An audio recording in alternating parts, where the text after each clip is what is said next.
ನಾನಾ ಕಾರಣಗಳಿಂದ ಸಾಕಷ್ಟು ಮಂದಿ ವಿದ್ಯಾಭ್ಯಾಸವನ್ನು ಅರ್ಧಕ್ಕೆ ಮೊಟಕು ಮಾಡೋದು ಸಹಜ. ಅದು ಮನೆಯಲ್ಲಿ ಸಮಸ್ಯೆ ಇರ್ಬೋದು, ಅಥವಾ ಮದುವೆ ಆಗಿರೋ ಕಾರಣಕ್ಕಾಗಿರ್ಬೋದು, ಅದು ನಾನಾ ಕಾರಣಗಳಿರ್ಬೋದು. ಅದಕ್ಕಾಗಿ ಶಿಕ್ಷಣವನ್ನು ಕೆಲವು ಜನ ಅರ್ಧಕ್ಕೆ ಮೊಟಕು ಮಾಡ್ತಾರೆ.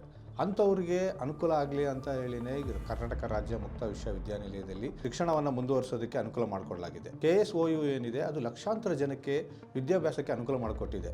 PUC ಅರ್ಧ ಮುಗಿಸಿರ್ಬೋದು, ಅಥವಾ ಉನ್ನತ ಶಿಕ್ಷಣವನ್ನು ಮಾಡೋಕ್ಕೆ ಸಾಧ್ಯ ಆಗದೆ ಇರ್ಬೋದು, ಅಂಥವರೆಲ್ಲ ಮನೇಲೇ ಕೂತು ಎಕ್ಸಾಮ್ ಬರೆಯೋದಕ್ಕೆ ಅನುಕೂಲವಾಗಿರುವಂಥ ಆ ಸಂಸ್ಥೆ ಅದು. ಇದೀಗ ಆ ಸಂಸ್ಥೆಯ ಬ್ಯಾಂಕ್ ಖಾತೆಯನ್ನು ಸರ್ಕಾರ ಸ್ಥಗಿತ ಮಾಡಿದೆ.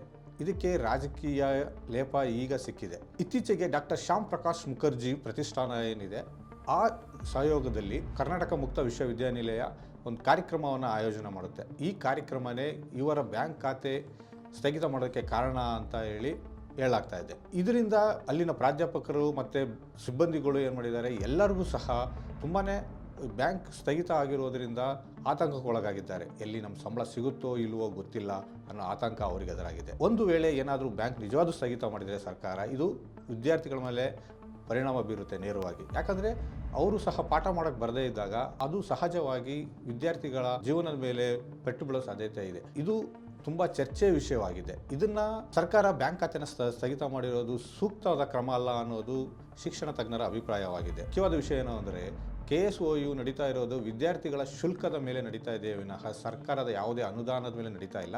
ಹೀಗಾಗಿ ಸರ್ಕಾರ ಏನು ಬ್ಯಾಂಕ್ ಖಾತೆಯನ್ನು ಸ್ಥಗಿತ ಮಾಡಿದೆ, ಇದು ಅಸಮಂಜಸ, ಇದು ಸರಿಯಾದ ಕ್ರಮ ಅಲ್ಲ. ಒಂದು ವೇಳೆ ಸರ್ಕಾರನ ಅನುದಾನ ಕೊಡೋಂಗಿದ್ದರೆ ಅದು ಸರ್ಕಾರದ ನೇರವಾಗಿ ತನ್ನ ಹಿಡಿತದಲ್ಲಿ ಇರ್ತಿತ್ತು. ಆದರೆ ಸರ್ಕಾರದ ಹಿಡಿತದಲ್ಲಿ KSOU ಇಲ್ಲ. ಸರ್ಕಾರ ಏನು ಸಿಬ್ಬಂದಿಗಳಿಗೆ ಸಂಬಳ ಇರ್ಬೋದು, ಅಥವಾ ಇತರ ಮೂಲ ಸೌಕರ್ಯಗಳು, ಅದು ಪ್ರತಿಯೊಂದು ಸಹ ವಿದ್ಯಾರ್ಥಿಗಳ ಏನು ಶುಲ್ಕ ಪಾವತಿ ಮಾಡ್ತಾರೆ ಅದ್ರ ಮೇಲೆ ಅದು ಅವಲಂಬಿತ ಆಗಿದೆ. ಹೀಗಾಗಿ ಸರ್ಕಾರದ ನಡೆ ಸರಿಯಲ್ಲ ಅಂದರೆ, ಆದರೆ ಸರ್ಕಾರದ ಹೇಳಿಕೆಯೇ ಬೇರೆ ಇದೆ. ಸರ್ಕಾರ ಹೇಳ್ತಾ ಇದೆ, ನಾವು ಅನುದಾನ ಸ್ಥಗಿತ ಮಾಡಿರೋದು ಏನು KSOU ಹೇಳ್ತಾ ಇದೆ ಆ ಆರೋಪ ಅಲ್ಲ.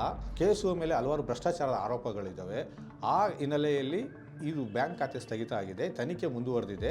ಈ ನಿಟ್ಟಿನಲ್ಲಿ ಇದು ಸ್ಥಗಿತ ಆಗಿದೆ ಎಂದು ಸರ್ಕಾರ ಮತ್ತು KSOUನ ನಡುವಿನ ತಿಕ್ಕಾಟದಿಂದಾಗಿ ಬಹುಶಃ ವಿದ್ಯಾರ್ಥಿಗಳಿಗೆ ಪೆಟ್ಟು ಬೀಳದೆ ಇರಬಾರ್ದು ಅನ್ನೋದೇ ನಮ್ಮೆಲ್ಲರ ಆಶೆ ಆಗಿದೆ.